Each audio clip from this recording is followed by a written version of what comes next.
नमस्कार, आदाब। आप सब लोगों को आज की सुबह मेरा ढेर सारा प्यार और बहुत बहुत शुभकामनाएं। बच्चों, आप लोगों को तबले के बारे में रूट्स टू रूट्स के माध्यम से बहुत दिन से जानकारी मिल रही है और तबला एक हिंदुस्तानी शास्त्रीय संगीत में बहुत एक अच्छा साज़ है जो एकम्पनीमेंट में काम आता है और सोलो में भी है। किस किस जगह एकम्पनीमेंट में तबले की ज़रूरत पड़ती है, वोकल में पड़ती है, इंस्ट्रूमेंट में पड़ती है, डांस में पड़ती है। तो मैं आप लोगों से ये कह रहा था एक बात कि एकम्पनीमेंट में तबले का कहाँ कहाँ इस्तेमाल होता है। गाने में होता है, स्पेशली ख़ास तौर से विशेषकर शास्त्रीय संगीत में, और डांस में होता है। और जो बाकी के इंस्ट्रूमेंट हैं, जो अलग अलग इंस्ट्रूमेंट हमारे यहाँ शास्त्रीय संगीत में बजाए जाते हैं, चाहे वो सारंगी हो, चाहे वो संतूर, सितार, सरोद, उन सब में ही तबले का एकम्पनीमेंट मतलब साथ संगत होता है। अब ये साथ संगत जो है ये क्या है, आप लोगों को ये समझना चाहिए कि साथ संगत है क्या और तबले में ही क्यों साथ संगत किया जाता है। और भी तो वाद्य हैं, और भी तो पुष्कर वाद्य हैं। नाल है, ढोलक है, पखावज है, और भी तो पुष्कर वाद्य हैं, और भी तो खाल के साज हैं। तो उनमें क्यों नहीं एकम्पनीमेंट होता है? उसका कारण है कि तबले में पिछले 500-700 साल से बहुत काम किया है गुरुजनों ने, और इसका विस्तार बहुत हुआ है। ये साज बहुत वर्सेटाइल है। वर्सेटाइल का मतलब है कि जिसमें बहुत काम हुआ हो, जिसका फैलाव बहुत ज़्यादा हो, जिसकी शाखाएं, जिसमें एवेन्यूज़ बहुत ज़्यादा खुली हुई हों, जिस पे सोचा गया हो, जिस पे काम हुआ हो, जो अपने में एक बहुत ही इम्पॉर्टेंट साज हो, या जो अपने में एक पूर्ण साज हो, मुकम्मल इंस्ट्रूमेंट हो, मुकम्मल साज हो, कंप्लीट इंस्ट्रूमेंट हो। इसमें बहुत काम किया है गुरुओं ने, और अच्छा ये बात है कि इसकी अपनी भाषा भी है, और उस भाषा के तहत इसमें एकम्पनीमेंट बहुत अच्छा हो सकता है। सितार, सरोद में एकम्पनीमेंट, और क्योंकि ये हर एक साज के साथ जाके मर्ज हो जाता है, ऐसा लगता है कि जैसे इसी साज के लिए बना है। डांस में अगर बजाओ तो लगता है तबला डांस के ही लिए बना है। वोकल में जब बजता है तो वोकल में लगता है कि जैसे ये साज वोकल के ही लिए बजता है, क्योंकि इसमें डांस के भी बोल बजते हैं, सितार का भी एकम्पनीमेंट होता है, उसमें भी जो छंद बजते हैं, उसमें जो तान का, जो सुर का काम होता है, उसमें भी तबला एकदम जाके बिल्कुल बराबर बराबर मर्ज हो जाता है।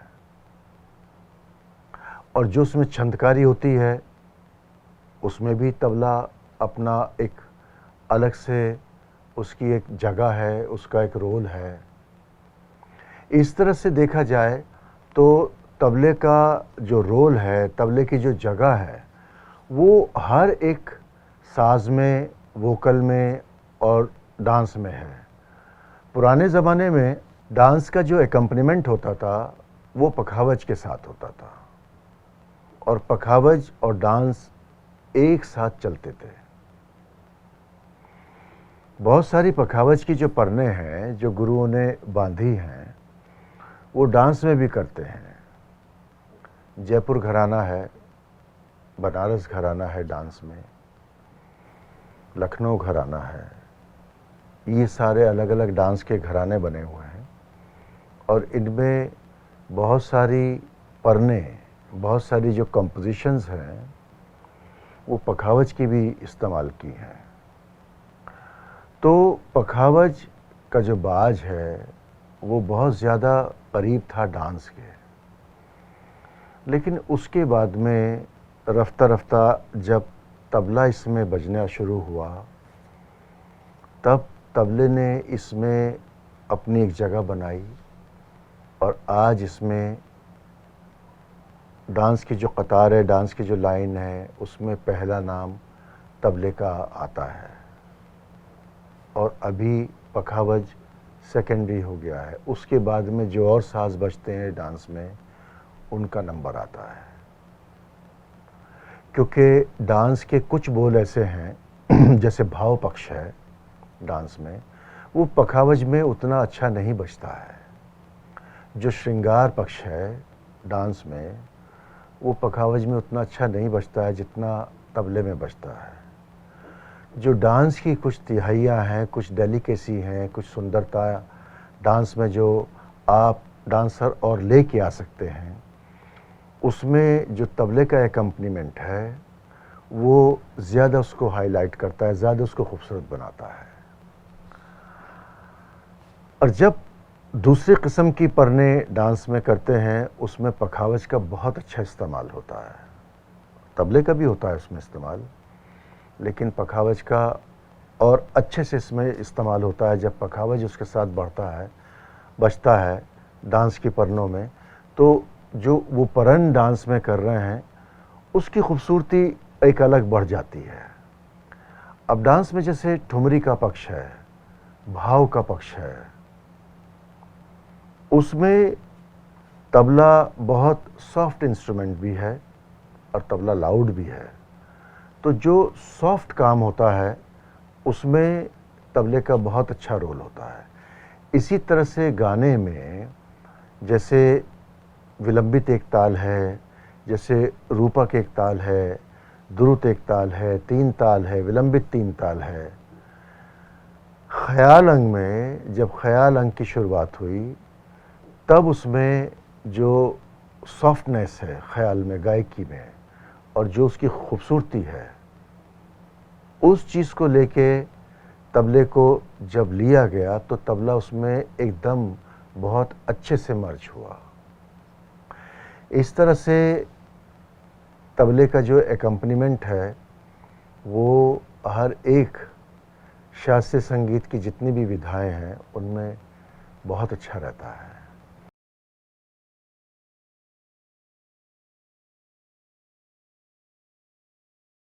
फ्यूजन जो है वो एक्सपेरिमेंट के लिए एक अच्छी चीज़ है। जैसे आप एक्सपेरिमेंट करते हैं अलग अलग चीज़ों पे, उसके लिए वो अच्छी चीज़ है, लेकिन संगीत का एक आनंद लेने के लिए, संगीत का एक कार्यक्रम सुनने के लिए मैं समझता हूँ हर बार आप फ्यूजन को सुने या फ्यूजन को करें वो अच्छी चीज़ नहीं है। फ्यूजन में आपको जो आपका संगीत है, मेरा संगीत नहीं है ये आप सब लोगों का संगीत है, जो आपका शास्त्रीय संगीत है, फ्यूजन में आप उसका पूरा आनंद नहीं ले सकते। ये हमारा संगीत है, हमारी विरासत है, हमारी विरसा है, हमारी विरासत है ये, और ये हमारा सबका ही संगीत है और हमारा सबका ही ड्यूटी है ये कि इसको सजा के रखें, इसको अच्छे से रखें हम अपने साथ में।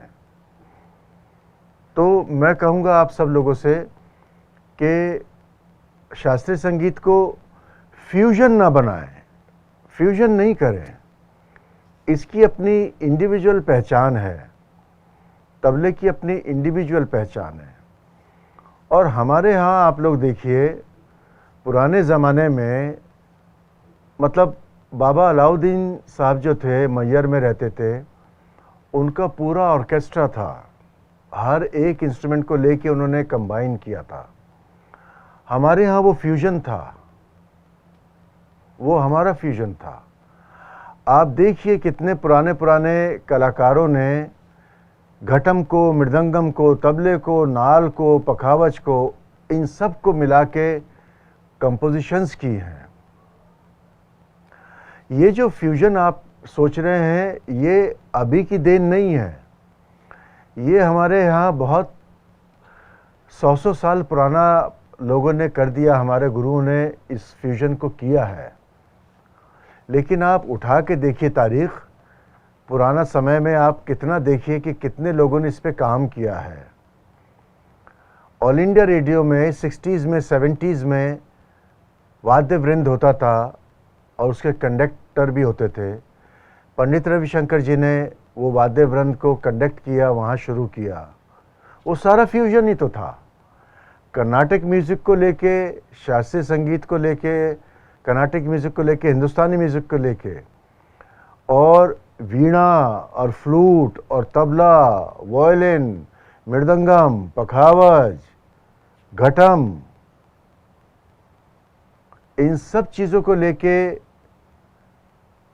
वहाँ पर उन्होंने वाद्यवृंद शुरू किया था और नेशनल ऑर्केस्ट्रा बहुत चलता था उस टाइम में।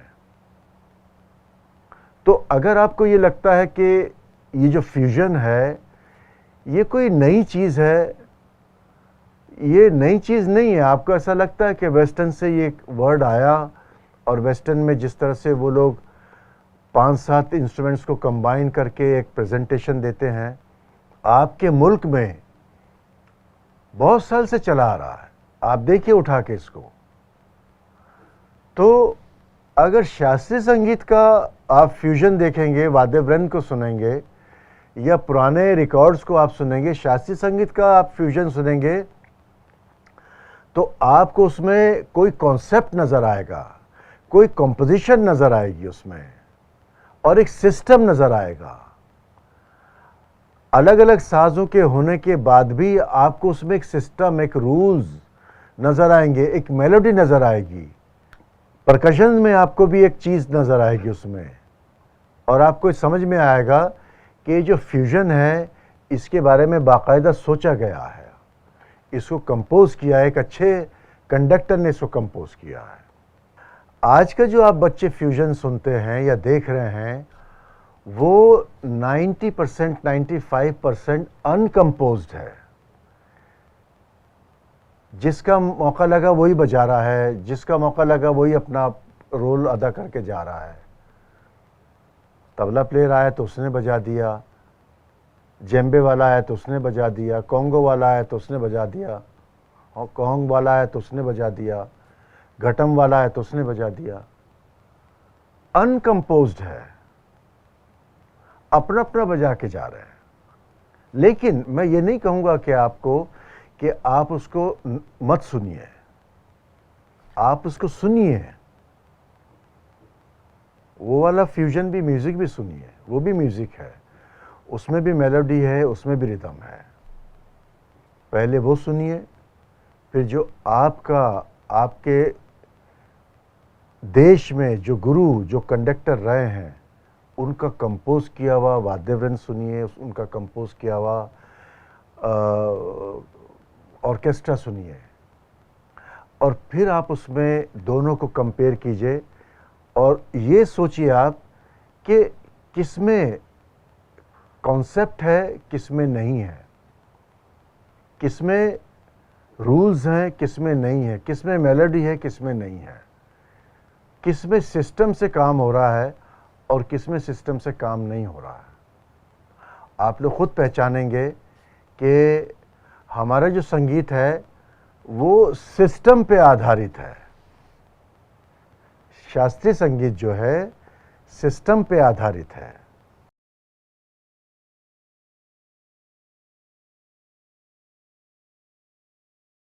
धीरे धीरे का एक कॉम्पोजिशन आपको बजा के सुनाऊंगा। धीरे धीरे बजता है।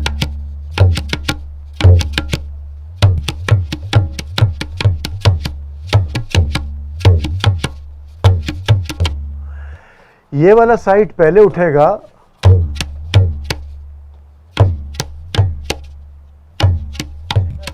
हाँ जी,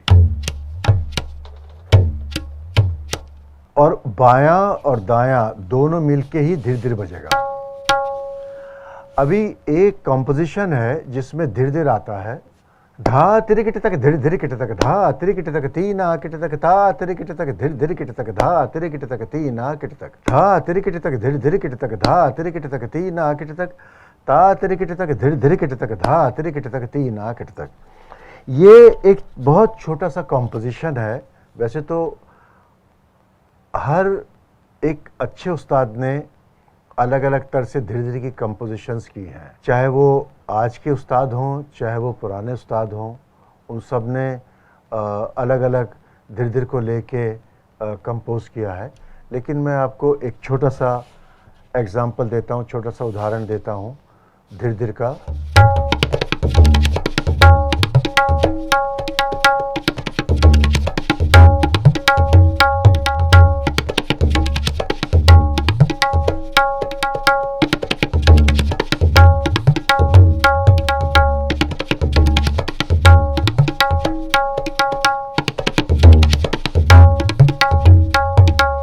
अभी आपको समझ में आ गया होगा कि धीरे धीरे कैसे बज रहा है और इसमें ये क्या कंपोजिशन है। लेकिन जो कंपोजिशन है वो यहीं ख़त्म नहीं होती है, इसी लय पे ख़त्म नहीं होती है। इसको हम लोग आगे बढ़ाते हैं, तैयारी में बजाते हैं, डबल बजाते हैं, ट्रिपल बजाते हैं, 4 टाइम्स डबल बजाते हैं, 4 टाइम्स बजाते हैं उसको लेके, डबल बजाते हैं, सिंगल बजाते हैं, विलंबित में बजाते हैं, अति विलंबित में बजाते हैं।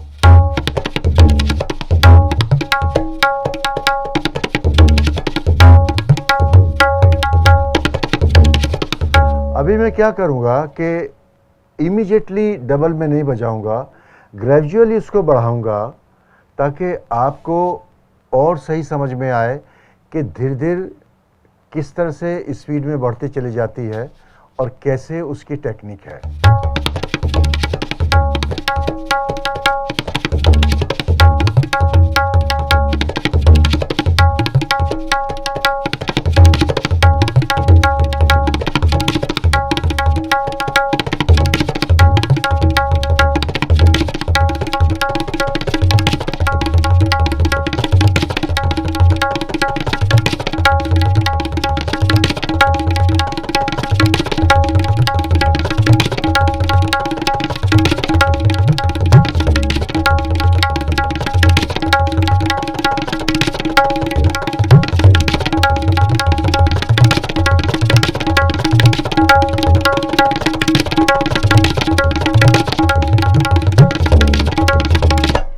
अब ये जब एक्सट्रीम पे पहुंच गया धीरे धीरे और ये कॉम्पोजिशन पहुंच गई, तो वहाँ पर हम लोग क्या करते हैं कि उसका विस्तार करते हैं। ऐसा नहीं कि एक बार वहाँ जाके हम लोगों ने बजाया और फिर वापस आ गए, वहाँ रह के ऊपर रह के और उसका विस्तार होता है। जो बोल हैं उनको बुनते हैं, अलग अलग फ्रेजेस को कंबाइन करके और उनको लय में लेके आते हैं, लय में बजाते हैं। अलग अलग फ्रेजेस को अलग अलग स्टाइल से उसको एक साथ मिलाते हैं और सम पे लेके आते हैं, उसी को विस्तार कहते हैं। जैसे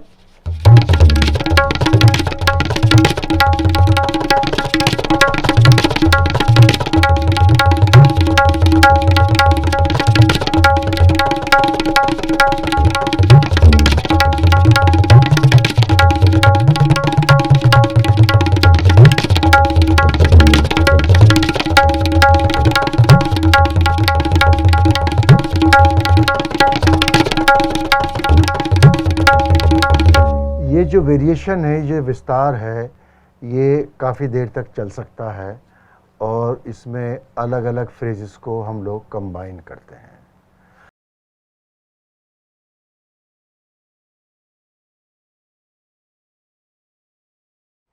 जिस तरह से गाने में अलग अलग बंदिशें होती हैं, भक्ति रस की बंदिशें हैं, श्रृंगार रस की बंदिशें हैं, और अलग अलग घरानों में अलग अलग बंदिशों पे काम किया है। सुबह के रागों पे जो शब्द इस्तेमाल किए हैं वो अलग किए हैं। जिनके मन राम बिराजे, वो ये बंदिश अलग मालकौंस की है या और दूसरे रागों में है, तो अलग अलग जिस तरह से रागों पे बंदिश बनी है, इसी तरह से तबले में भी अलग अलग कॉम्पोजिशंस का नाम है। परन है, गत है, टुकड़ा है, रेला है, तिहाई है, वगैरह वगैरह। कायदा है, कायदे में विस्तार है, विलंबित के कायदे हैं, मध्यले के कायदे हैं, सुलभ के कायदे हैं। ये सारी बंदिशें हैं। उन सारी बंदिशों में से ही एक परन भी है। और परन जो है वो मेनली पखावज में बजती है। पखावज की जो बंदिश होती है उसका भी मैं आपको एक उदाहरण दे देता हूँ। चलिए, अच्छी बात है। तबले में परन कैसे बजती है और परन के क्या बोल हैं, जैसे धित धित धित धित तगन्न धा धा धा धा घेति गिरत ताति गिरत ताति गिरत गति धिक टिकत गति धिक टिकत गति धिक टिकत गति निना गति गति निना गति टिता गति टिता गति टिता गति टिता गति कृत टिता गति कृत टिता गति घेंत्रान घेंत्रान धित्ता धित तगन्न धित धिद्धा धित तगन्न धित तगन्न धित तगन्न धित धिद्धा तगन्न धित तगन्न धित तगन्न धित धिद्धा तगन्न धित तगन्न धित तगन्न धित धिद्धा धित धित धित तगन्न धा धा धा धा। ये जो मैंने अभी बोल बोले, शब्द बोले, ये परन के हैं। और परन के जो बोल हैं वो मेनली पखावज में पाए जाते हैं। तो पखावज के बोलों को जब हम लोग कंपोज किए हमारे गुरुओं ने, तो उनसे ही परन बना है।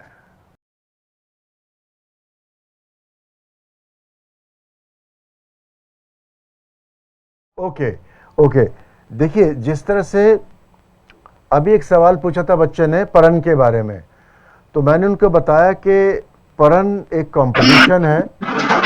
जिस तरह से तबले में अलग अलग बोलों को लेके बंदिशें बनाई जाती हैं, उसी तरह से पेशकार भी एक कॉम्पोजिशन है, एक बंदिश है। और पेशकार के अलग बोल होते हैं और पेशकार को अलग से बजाया जाता है। पेशकार एक बहुत ही सॉफ्ट फ्रेजेस को लेके हम लोग इम्प्रोवाइज़ करते हैं। उसके बोल बिल्कुल अलग हैं और बहुत सिंपल हैं। बहुत सॉफ्ट इम्प्रोवाइजेशन होता है, बहुत स्लो मूवमेंट होता है उसमें। पेशकार में तैयारी नहीं बचती है और पेशकार में बहुत ज़्यादा बोलों की भरमार भी नहीं है। बहुत लिमिटेड बोल हैं, बहुत कम से कम बोलों को लेके, और उनका बहुत स्लो मूवमेंट है, स्लो इम्प्रोवाइजेशन है। ये विलंबित में बजते हैं। जैसे आपने अगर म्यूज़िक में सुना हो, आपने गाने में गुरुजन आलाप करते हैं, सितार में सरोद में आलाप होता है, और आलाप में वही राग जो वो बजा रहे हैं उन्हीं नोट्स को लेके, उन्हीं सुरों को लेके बहुत स्लो, धीमी गति में वो उसका विस्तार करते हैं। इसी तरह से पेशकार में, तबले में जो पेशकार बजता है उसमें वो भी एक कॉम्पोजिशन है, वो भी एक बंदिश है, लेकिन उसका जो विस्तार है वो बहुत ही आराम से स्लो होता है। मैं आपको उसका एक नमूना दिखा दूं। धी कृधिनता धा दिन। और लेकिन एक चीज बताऊं आपको, वो भी लय में ही होता है, रिदम में ही होता है, लयबद्ध होता है। वो भी रिदम में कंपोज किया हुआ होता है। उस कंपोजिशन को पेशकार को रिदम में कंपोज करके और उसको तालबद्ध करके ही बजाया जाता है। आउट ऑफ रिदम नहीं बजाते हैं पेशकार, ताल में ही बजाएंगे, लेकिन ताल में उसका विस्तार करेंगे। बहुत स्लो उसका विस्तार होता है। अब मैं आपको पढ़ के भी सुना देता हूं। धी कृधिनता धा धिनता धा कृधा ते धा धा तिन्ना ती धा कृधा धिन्ना धा ती धा कृधा ते धा धा तिन्ना ती कृधिनता ता तिन्ता ता कृधा ती ता ता तिन्ना ती धा कृधा धिन्ना धाती धा कृधाती धा धा तिन्ना धी। पेशकार 3 ताल में भी बज सकता है, जप ताल में भी, एक ताल में भी, दूसरी तालों में भी। जो भी आप ताल जितने मात्रा की आप बजा रहे हैं उनमें सब में ही पेशकार बजता है और बहुत स्लो इसका इम्प्रोवाइजेशन है। मैं एक आपको बजा के भी सुना देता हूँ। धिन धिन धा धा धिन धिन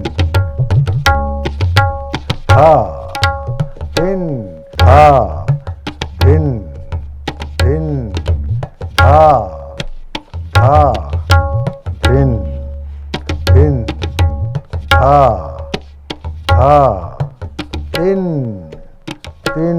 ये 3 ताल का ठेका है। ता धिन धिन। अब इसमें पेशकार बजाएंगे। धी धिन ता धा धिन्ना धा धा ती धा धा तिन्ना ती धा धा धिन्ना धा ती धा धा ती धा धा तिन्ना ती तिन्ता ता तिन्ता ता कृता ती ता ता तिन्ना ती धा कृधा तिन्ना धा ती धा कृधा ती धा धा तिन्ना धी धिन्ना धा।